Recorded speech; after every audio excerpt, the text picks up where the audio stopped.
Zombie Apocalypse.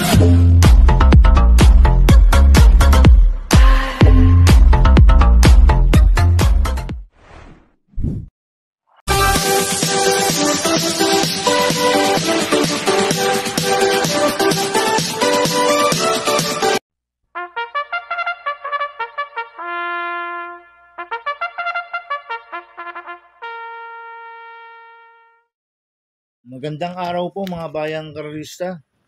Ngayon po ay araw ng Sabado, November 30, 2024, karera po ng Metoturf, Malbar, Batangas. Meron po tayong 7 karera sa araw na ito. Nandito naman po yung lingkod, Drunken Master Wangbu aka Elo Atubudoy para magbigay ng giya at analysis sa inyo mga bayang karerista. Mga bayang karerista, start po ng karera natin ay 3 p.m. At bago po ako magsimula magbigay ng giya at analysis, huwag mong kalimutan subscribe, like, and share YouTube channel ko po. At syempre, huwag din po kalimutan i-click yung notification bell ko para updated po kayo sa mga bagong video ko. Kaya mag-start na po ako sa pagbibigay ng giya at analysis. Race 1, winner take all, covers races 1 to 7. May 7 kabayong tatakbo. 2-year-old maiden race sa distance 1,400 meters. So, solohin ko na po ito, numero 1, Alapap. Nasasama po JD Pabilik. Last run po na ito noong November 24. Panglima po yan, kila Baby Nablot. Nagtala po siya ng 1.32.8 sa distance 1,400 meters. Siya po yung bumigla kay Midnight Bell, si Alapap. Tapos, Cambio Hinete pa po. Binigay na po kay JD Pabilik. Last run, RC Baldonido po ang sumakay dito. Kaya sa akin, sosolohin ko na po yan, numero 1, Alapap. Sa race 2 po tayo, pick 6, covers races 2 to 7. May 6 na kabayong tatakbo. Rating base system class 4, 16 to 21 split. Distance 1,400 meters. First choice ko po dito, numero 2, Domsat 7. Nasasama po ni RC Baldonido. Last run po nito no November 24. Tarsero po ito, kula heavyweight, Batang Kangkalu. Dikit-dikit lang po nagkatalo yan. Medyo hindi lang po magandang alis last run ni Domsat 7. Nagtala po siya ng 1.28 sa distance 1,400 meters. Kaya malaki po panalo sa akin ito. Kaya siya po first choice ko. Lalagyan ko po ng second choice, numero 6, Distant Thunder. Nasa ni JD Sarate. Last run po nito, November 23. Pangwalo lang po ito, kila Flywheel. Nagtala lang po siya ng 1.30 sa distance 1,400 meters. Pero noong June 2 na, ipanalo po ni JD Sarate yan. Tinalo niya si Matikas. Nagtala po siya ng 1.28 sa distance 1,400 meters. Tingin ko, solo Irie po ito, si Distant Thunder. Siya po magdadala ng unahan dito. Kaya pag pinaalagwan nila sa harapan to, pwede rin po makatapos ng karera to, si Distant Thunder. Kaya sa akin, malaki rin po panalo sa akin ito, kaya siya po second choice ko. Kaya ang first choice ko po, numero 2, Domsat 7. Second choice, numero 6, Distant Thunder. Sa race 3 po tayo, pick 5, covers races 3 to 7. May 7 kabayong tatakbo. Rating base system, class 5, 11 to 15 split. Distance 1,400 meters. So, solohin ko na po ito, numero 6, Bohemian. Nasasakyan po dyan Alvin Guse. Ito, bagong baba po ng rating base system. Last run po nito, noong November 24, pampito ko lang heavyweight. Medyo mabigat lang po nakakalaban. Nagtala po siya ng 1.28.8 sa distance 1,400 meters. Pero merong 1.27 media po yan. Nung naipanalo po ni Jan Alvin Guse, si Bohemian. Kaya sa akin, sosolohin ko na po yan, numero 6, Bohemian.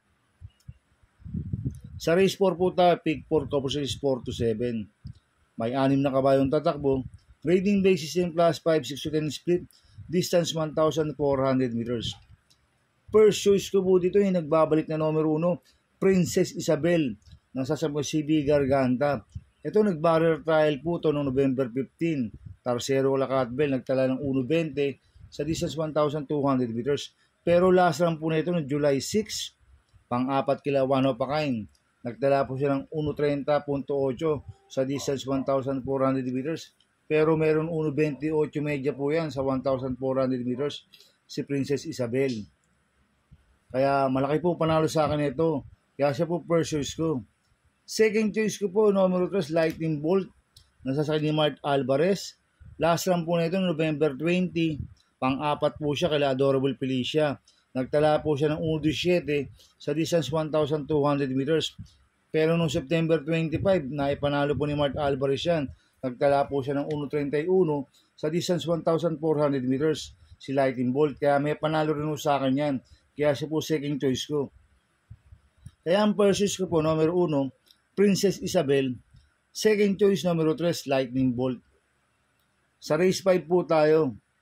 May 6 na kabayong tatakbo. Rating base system class 5, 6 to 10 split. Distance 1,400 meters. First choice ko po dito, numero 4, Manila Boy. Nasasample ni Mart Alvarez. Last run po nito, November 13. Pang-6 kila Dugong Bugaw. Nagtala po siya ng 1.17.6 sa distance 1,200 meters. Medyo maiksi lang po distansya kay Manila Boy last run. At numero 1 po yung numero niya last run. Medyo hindi maganda. Ngayon, nasa gitna po numero ni Manila Boy. At gamay po ni Mart Alvarez yan. At meron rin pong 1.29 medyan sa 1,400 meters si Manila Boy. Kaya malaki po panalo sa akin ito. Kaya siya po first choice ko. Second choice ko po, numero 6, Golden Jaraywa. Nasasakyan po ni Ryan Base. Last run po nito November 24. Pang-6 kila Skrinigar. Nagtala po siya ng 1.31 medya sa distance 1,400 meters si Golden Jaraywa. Kaya sa akin, malaki rin po panalo sa akin ito. Kaya siya po second choice ko. Kaya ang first choice ko po, numero 4, Manila Boy. Second choice, numero 6, Golden Jaraywa. Sa race 6 po tayo sa penultimate race. May 6 na kabayong tatakbo. Rating base system class 4, 22 to 27 split sa distance 1,400 meters. First choice ko po dito, numero 6, Amor Mi Amor. Na sasakyan po ng CB Ardonia.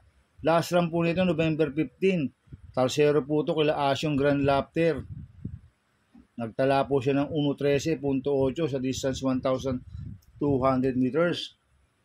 At meron 1.27 medya po yan sa 1.4. At cambio hinete, binigay na po kay CB Ardonia.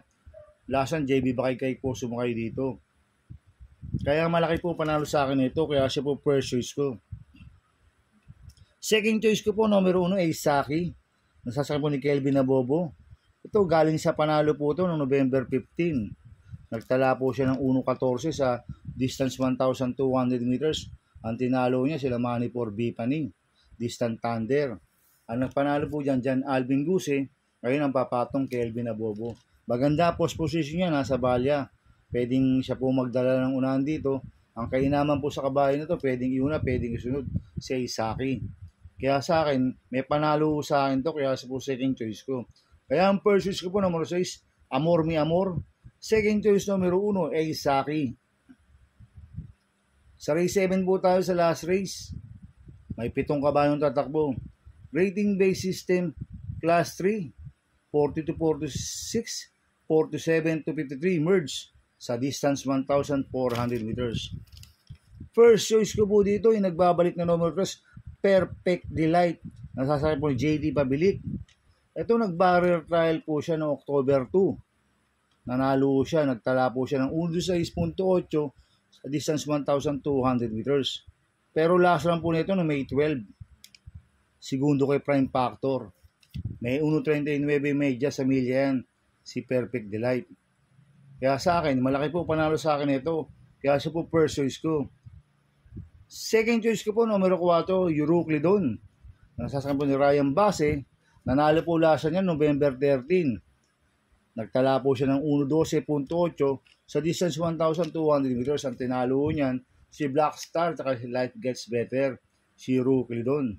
Kaya sa akin, malaki rin po panalo sa akin ito, kaya po second choice ko. Kaya ang first choice po, numero 3, Perfect Delight. Second choice, numero 4, Euroclidon. Good luck and happy racing mga bayang karwisa. Inuulit ko, ito'y gabay ko lang at analysis ko. Pero pagdating sa tayahan, kayo pa din na masusunod. Sana iswertin tayo at magsitama. Kaya good luck po sa ating lahat mga bayang karwisa. Mga bayang karwisa, shoutout muna ako. Happy racing po sa mga boss ko. Kay Boss Manuel Chua. kay Boss Chuck Ompok, kay Boss Manny Caplis, kay Boss Jing Garcia. Sana iswerte tayo at magsitama, kaya good luck po sa atin. At happy racing po kay Chef Cesar from Guam, USA. Coming from Cesar Carino. Happy late birthday kay Kagawad Randy Tagle mula kay Kuya Bobot, Omar Poklat, Joseph Tagle, Uche, Chairman Joseph Lipasana ng Barangay 183, Gagalangin Tondo, coming from Marcelino, Salandanan. At happy racing po sa mga taga-Barkadaan OTV, kay Paring Paxi Villar, kay Sir Abin Prihinal, kay Chairman Boy Samson, kay Arnel Lorenzana, kay Dudoy Jesus, kay Macmac Villar, kay Kuya Junior Villar. Happy racing po sa inyo. Sa mga taga-Barkadaan OTV, sana iswerte tayo at magsitama. At happy racing po sa mga taga-Tingting Boys at sa mga taga-Double Rock. Kaya mga bayang karista, please subscribe my YouTube channel at Tubudoy 2.0. At sana lagi niyo pong panoorin yung ads ko, huwag niyo pong skip. Kaya maraming salamat po sa inyo and God bless.